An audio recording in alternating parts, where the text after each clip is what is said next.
Well, good evening. I'm sorry you had to wait. Well, you're probably lucky that you can't see my face, um, but I have a smile anyway, and I can see you and I can see Wave. Um, so uh, this evening, then, I want to start with the prayer from the cloud of unknowing. O God, unto whom all hearts lie open, for whom desire is eloquent, and unto whom no secret thing is hidden. Purify the thoughts of our hearts by the outpouring of your Spirit, so that we may love you with a perfect love and praise you as you deserve through Christ our Lord. Amen. Well, that's the prayer that introduces the foreword to the cloud of unknowing, and then the cloud comes on with a kind of a strange request, and he says, "Whoever you are reading this book."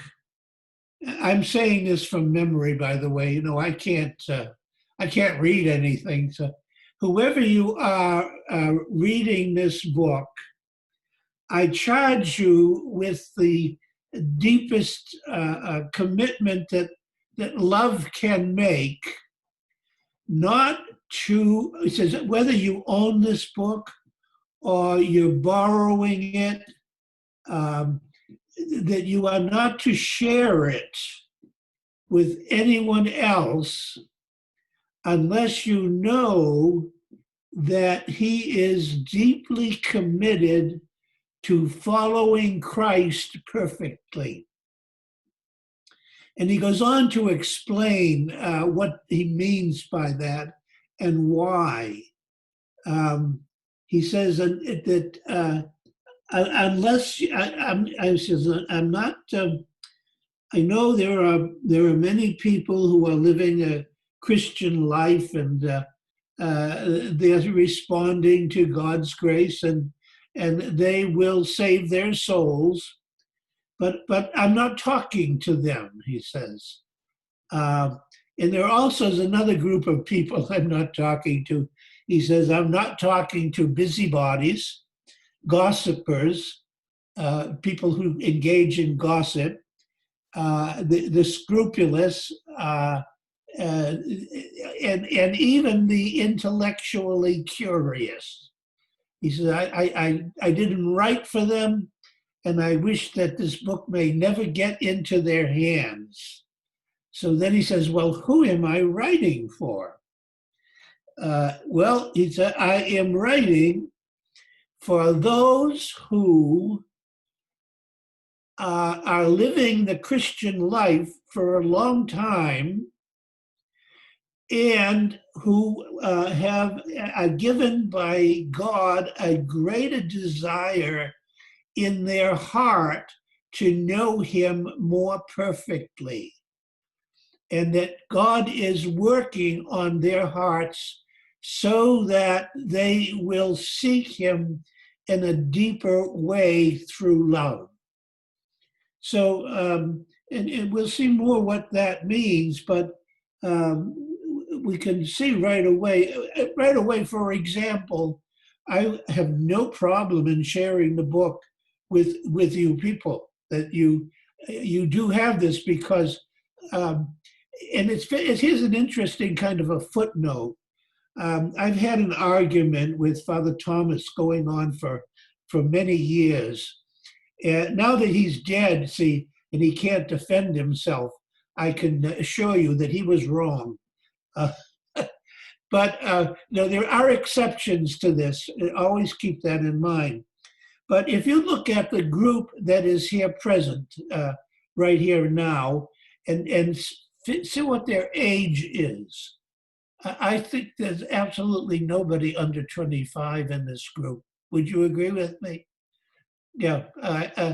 And because I don't really think, as a general rule, now there's always exceptions to this, but as a general rule, this prayer is really for adults. It's for those, as the cloud says, who have been living the Christian life for a long time. Now, I want to be careful. That doesn't mean you can't teach it to children, because you can.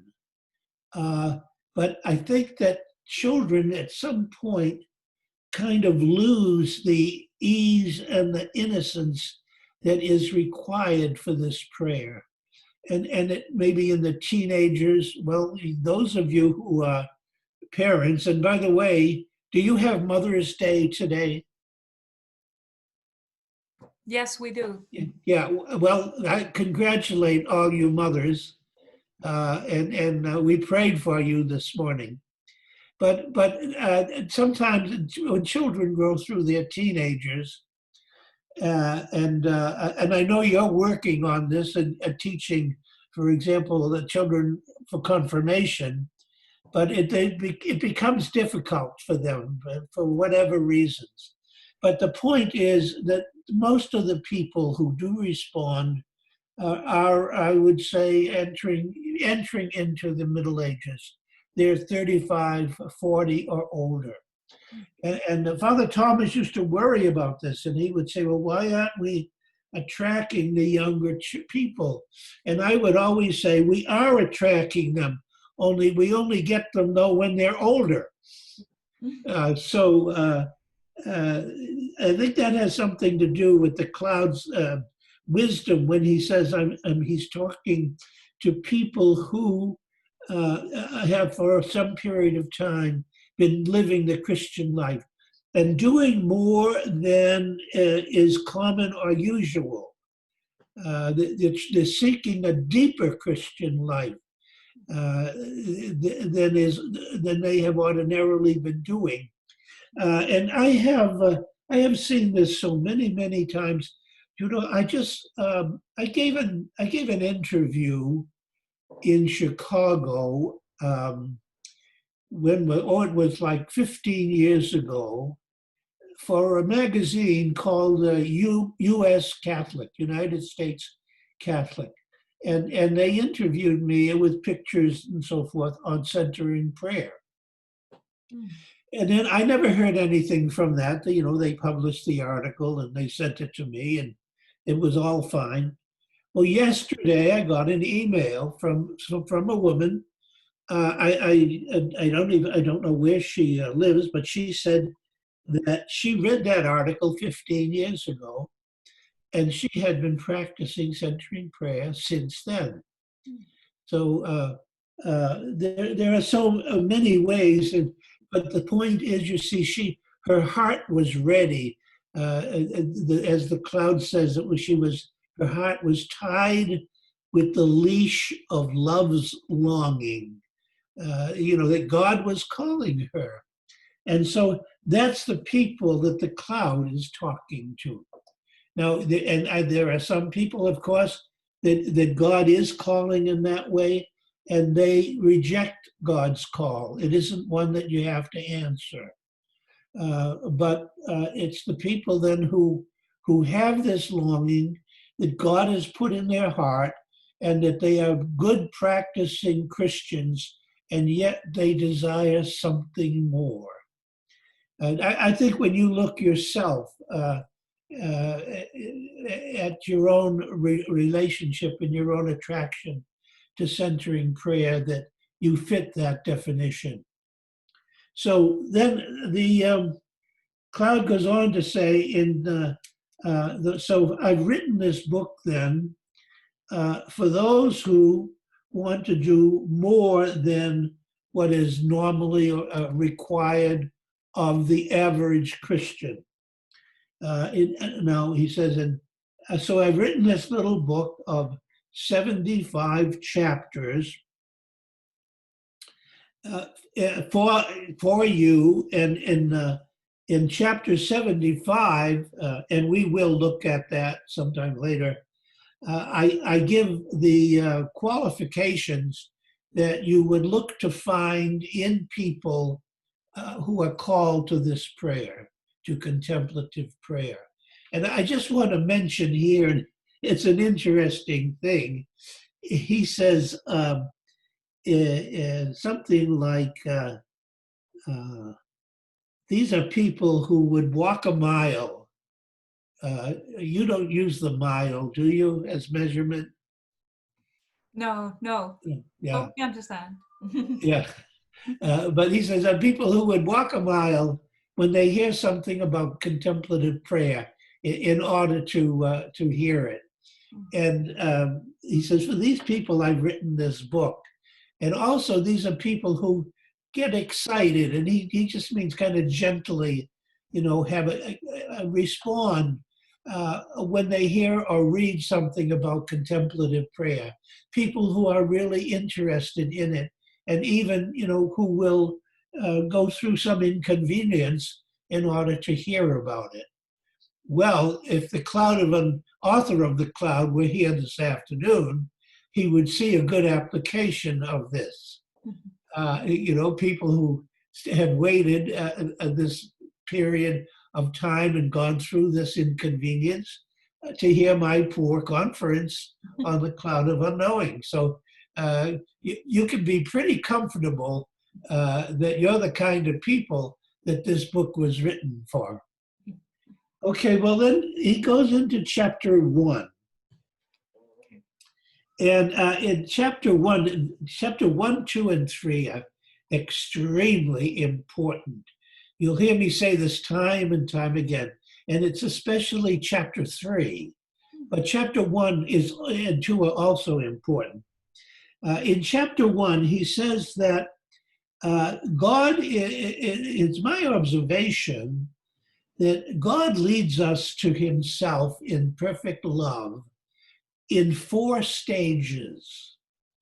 Let me just mention what they are, and then we'll talk about them. He said these 4 stages I call the common stage, then the special stage, then the singular stage, and then the perfect stage. So it's common, special, singular, perfect. Then he says, well, I'm not writing for the common stage. These are the people that I said, living or not living the Christian life, and this book really isn't for them. Incidentally, the Cloud of Unknowing, of course, was written, I think, 200 years before Saint Teresa of Avila wrote her wonderful book on contemplation called The Interior Castle. And Saint Teresa talks about this castle is the soul, and it's a huge, huge, huge complex of buildings, and there's a wall built around it. And outside that wall, there's a courtyard, and it's a terrible place. It's full of poisonous insects and frogs and reptiles and poisonous snakes and all kinds of ugly animals. And these are the people, she says, who really have not entered the interior castle. They haven't even started. They're just living that kind of life that is not worthy of the search for God. And she talks about what they have to do to enter into the castle. And she says they have to pray, and they have to start praying for a long time. And they have to get the virtue of humility so that they can enter in and open their hearts to God. Well, this is just what the cloud is called, the common life. But now the other 3, the special, the singular, and the perfect. Perfect is perhaps not the best word, but it's the one he uses. And he has a good reason, though, for using it. He says these 3, the special, the singular, and the perfect. Um, these three stages uh, um, all begin here, and the two of them, the special and the singular, they begin here and you can finish them here. But the perfect way of life is one that begins here and only, well, I would say it ends in heaven. It doesn't end in heaven. It begins here and it continues in heaven.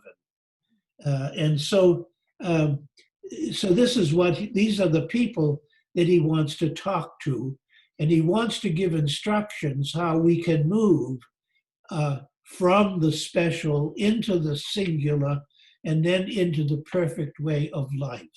And he doesn't have to teach you how to move from that, although in his second little book, the Book of Privy Counseling, he will talk about how we stay in that perfect way of life until God calls us to himself.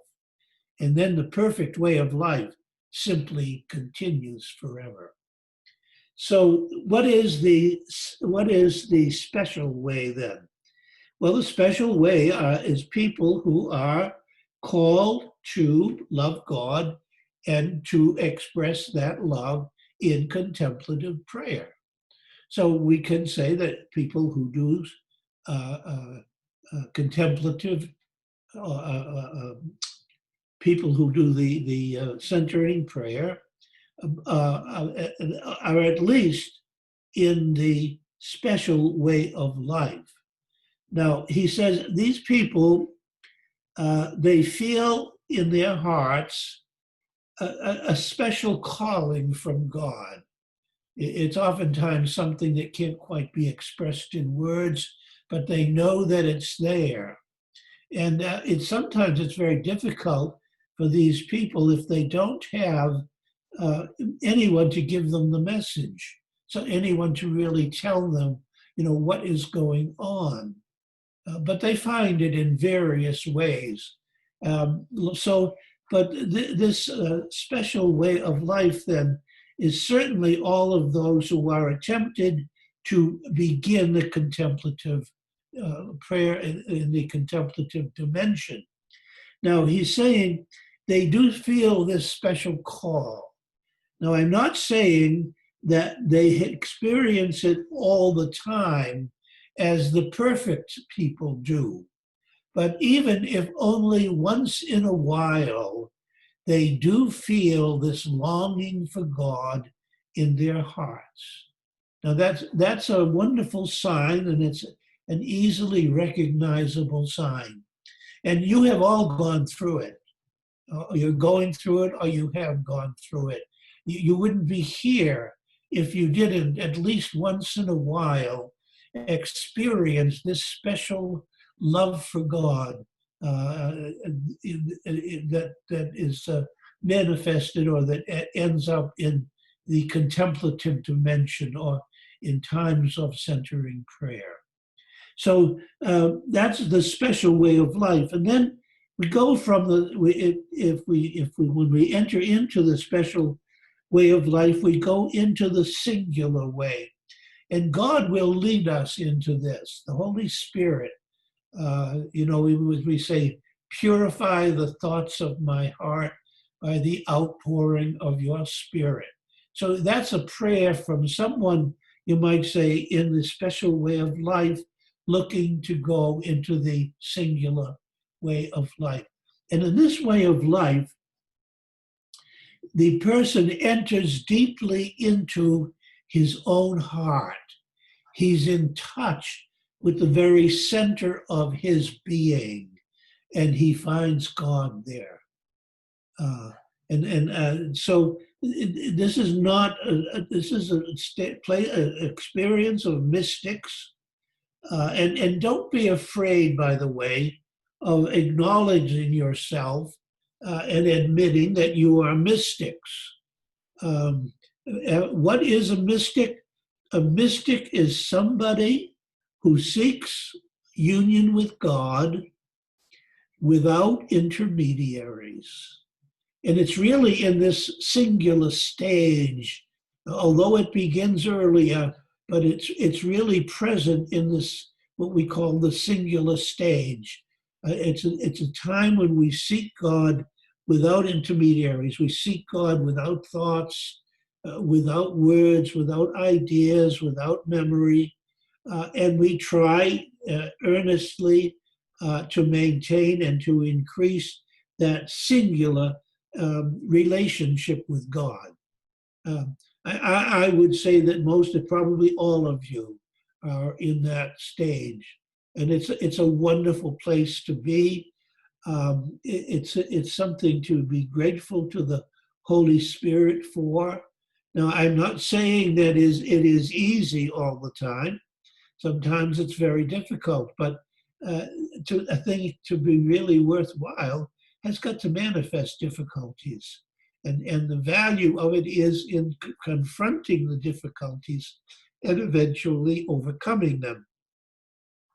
And that happens when we go from the singular way of life into the perfect way of life. And the perfect way of life is a deep, deep, abiding union with God.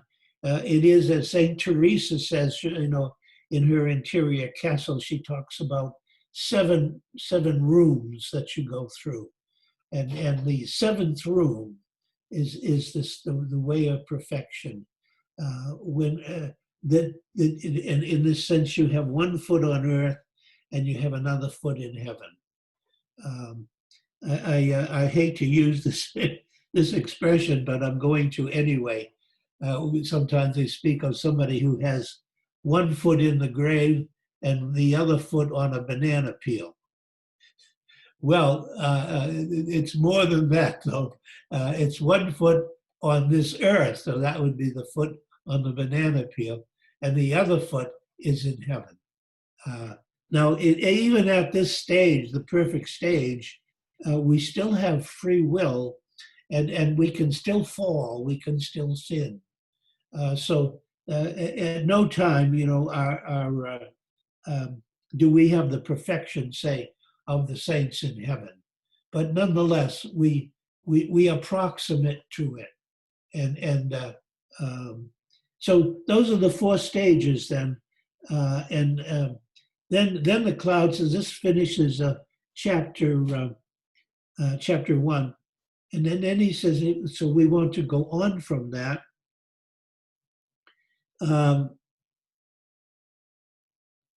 That's chapter 1 and 2.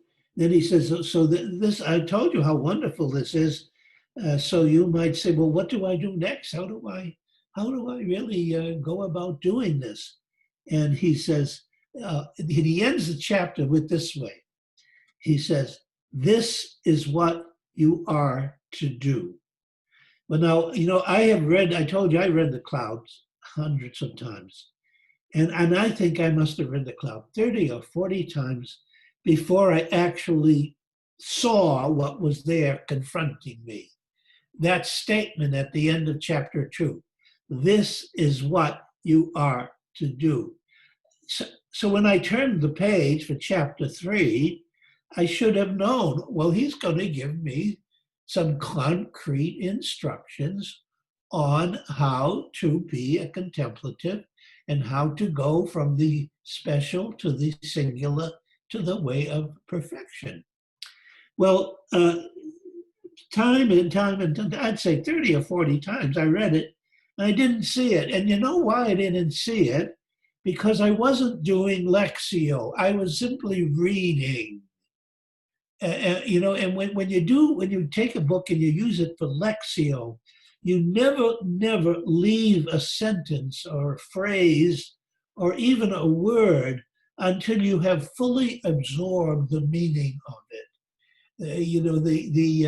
The great mystics, they use the example. I think I mentioned this last week of an animal that ruminates, like a cow eats the grass and then it goes through, 3 or 4 stomachs and then it comes back and they munch on it and ruminating on it. Well, that's what we have to do. So I never did that when I was reading the cloud. I do it now, and every time I read it, I see things that are new that I didn't realize before when I use it as Lectio Divina. And that's very important. Now, I want to just diverge a little bit here before I get into the specific method as the cloud teaches it. What did people do before the cloud was written? Well, as a matter of fact, they knew of this method of prayer. We have evidence I mentioned of that monk from Athens who wrote in the 5th century about it and used the word, he used the pseudonym of, excuse me, Alexa, stop. He used the pseudonym of Dionysius. But prior to that, you might just keep this in mind. There were a number of writers who did write about this kind of contemplative meditation. And one of them in particular, I would like to mention, if you're interested in going into this in a deeper way. And this was a monk of the 3rd and 4th century, and he's called Saint Gregory of Nyssa, Nyssa. And Gregory of Nyssa, among other things, he wrote a book, not a lengthy one, called The Life of Moses. And he very clearly teaches this kind of contemplative meditation. So I just mentioned that for those of you who might be interested. But there's another monk, and this one, like the author of The Cloud, is a Carthusian. He belonged to that order that lived partially in hermitages, but they would also meet once or twice a day to sing the divine office. And I think they would have one meal together. I'm not sure of that. But then they would live in hermitages. And he was the prior of a Carthusian monastery in the Alps. And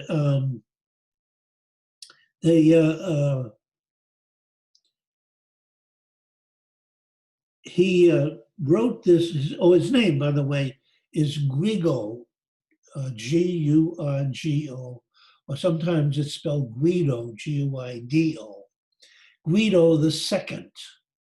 Now he was the prior, that is the boss of the monastery, and they live according to the rule of Saint Benedict, which is the rule that Benedictines live and that I live, that Trappists live, but they have their own interpretation of it, which involves that eremitical life.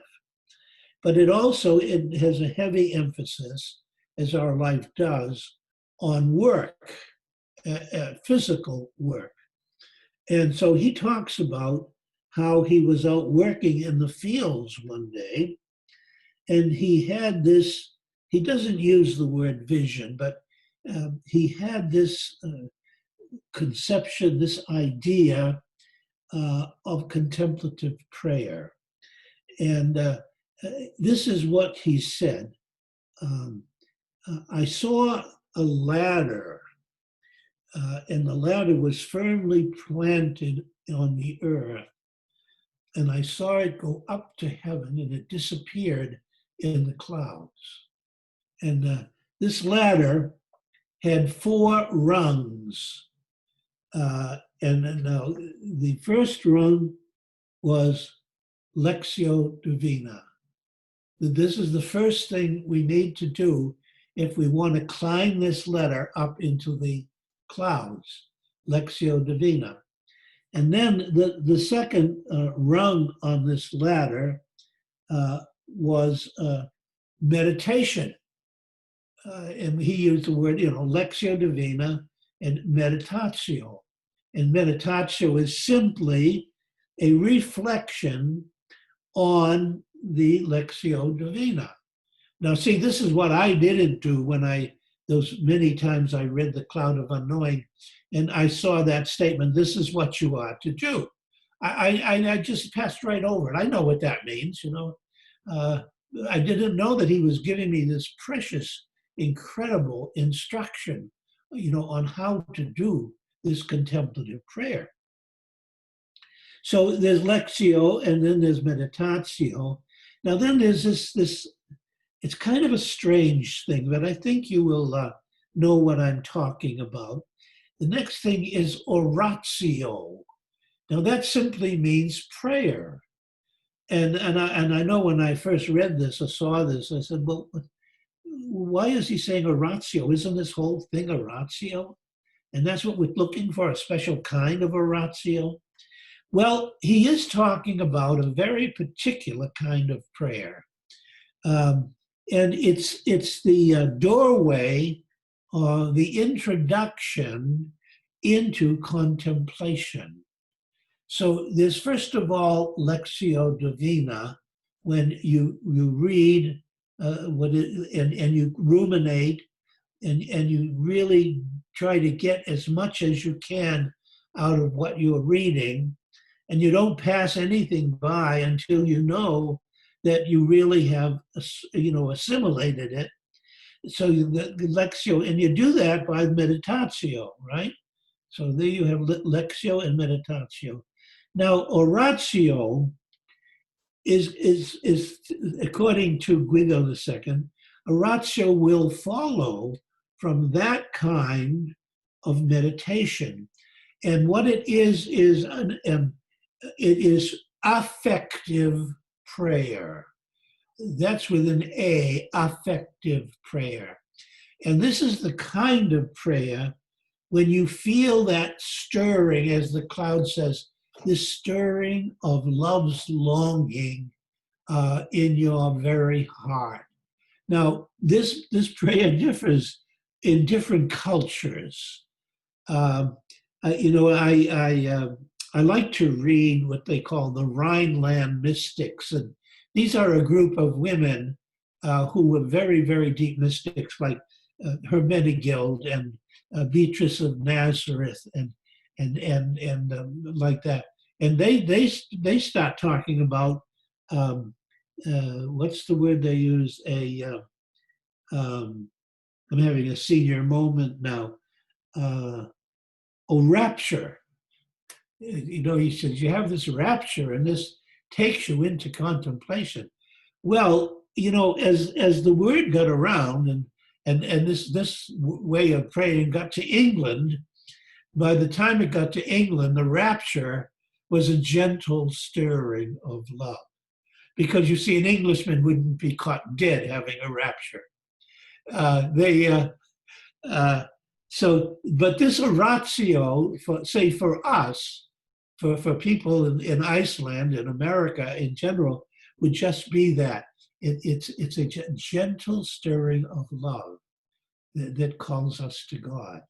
Now, it's interesting because I was kind of curious about the rapture, and you know, I saw it was different for the Rhineland mystics. What about other cultures? And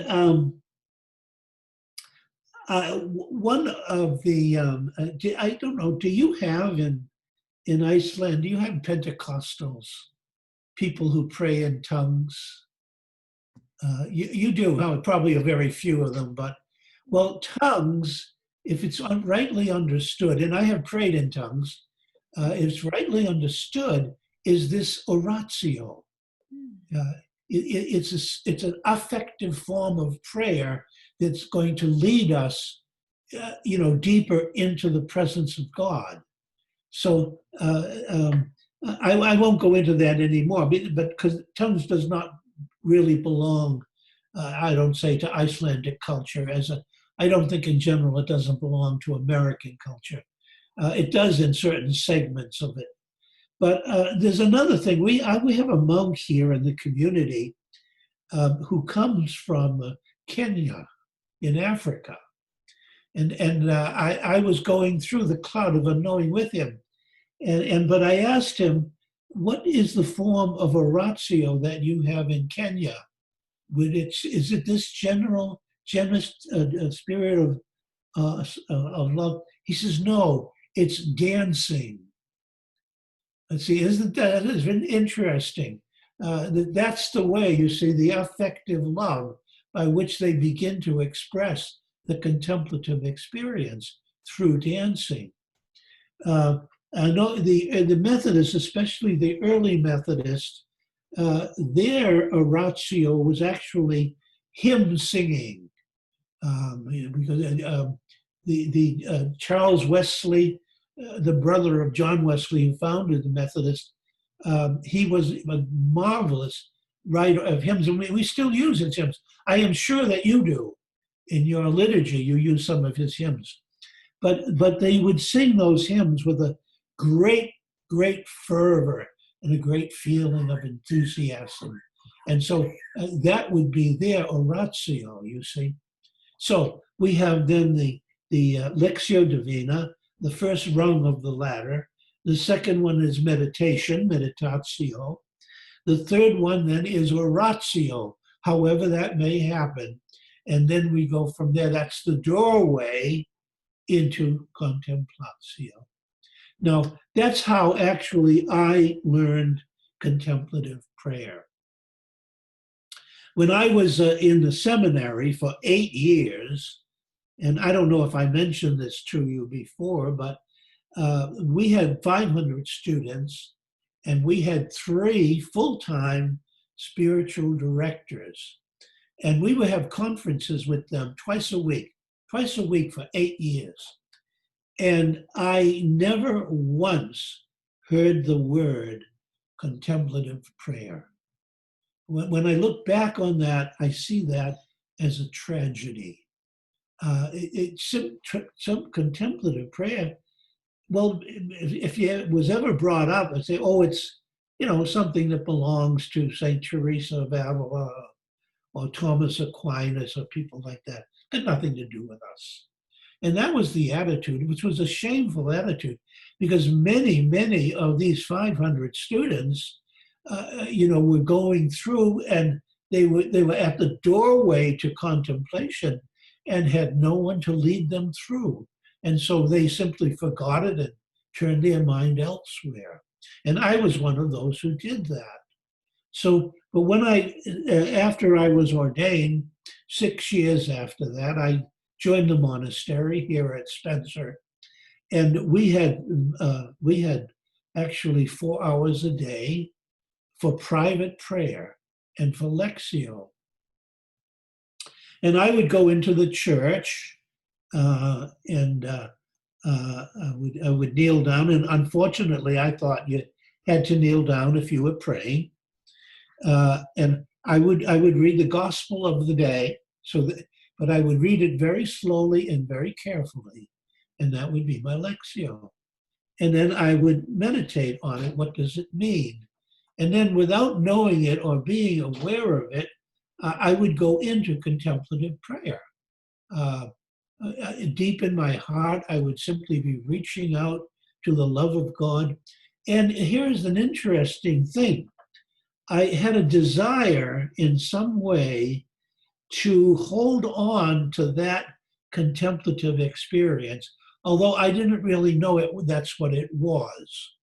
But after I spoke with my spiritual director and so forth, I discovered that to hold on to that, I needed something. I needed a word, and I actually would invent my own word, but I would use a different one each time, which was actually causing me problems. But I didn't know. You see, this is what the cloud of unknowing means when he says to have a sacred word or a mantra. I just had this desire for it. And so for some years, I would say maybe, almost 10 years, this was my prayer and my contemplative prayer. And then I discovered the cloud of unknowing, you see. So I had already been doing this prayer. But this kind of prayer, the prayer that Guido teaches, requires a long period of time in a long practice, just as the cloud says. People who live the common life are desiring for a long period of time, they have this desire in their heart. Well, Guido says the same thing. And this is what I was doing. But at the time I was teaching, I was giving retreats in our little retreat house. We have 11 rooms in our retreat house. And I was giving retreats to pastors, to priests. They would come on Monday and leave on Friday. And I knew that most of them were Catholic priests, but there were a good number of others, of Methodists and Lutherans and so forth. I knew that they had pretty much the same background I had, and that contemplative prayer was really not present in their training and in their teaching. So but I knew I couldn't teach the way of Guigo, because that requires a long period of time in Lectio. And when I could encourage people to do it, but then I found the cloud of unknowing, and I found that this was a way that I could teach these people who came, and they could experience it right away, because these priests and pastors, they were waiting for it, but they didn't know about it. They didn't know what they were waiting for. And all I had to do was teach them the cloud, give them a gentle push into the experience of contemplative prayer. So here we are then at the end of chapter 2, and this is the phrase, this is what you are to do. So I'm going to keep you in suspense then, and I'm going to stop here. And next Sunday, hopefully, we will take it up very explicitly, concretely, and see the background and the theology and the spirituality and the psychology behind this practice that you've been doing, centering prayer. So I will stop here then, and hopefully I will see you, capital SEE. Yeah. I will see you next week. Thank Do you. you have any questions or? Einhverjar spurningar?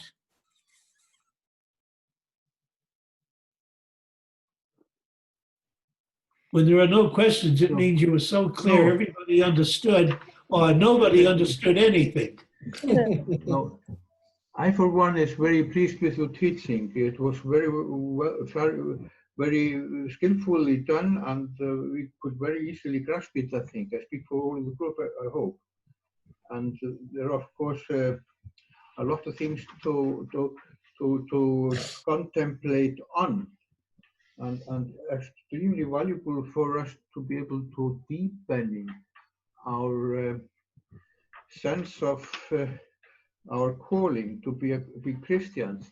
And you assume that we are mature enough for entering, going into this path and approaching the castle. So we are very grateful to you, and we look forward to hearing your second lecture. Well, thank you very Thank you very much. Yes, thank you, William, so much. It was really worth waiting for. Oh, good. Thank you so much. And questions, yes, but I think that's what you're going to explain next time. Yes, yes. Well, thank you for waiting anyway. Yeah, that was just fine. That technology can sometimes be difficult. Yes. Yeah. Okay, so we look forward to hear more, and I'll send you the link for the meditation Right. chapel if you want to come Yes, this week. please do. Yeah, yeah. Okay. God bless you.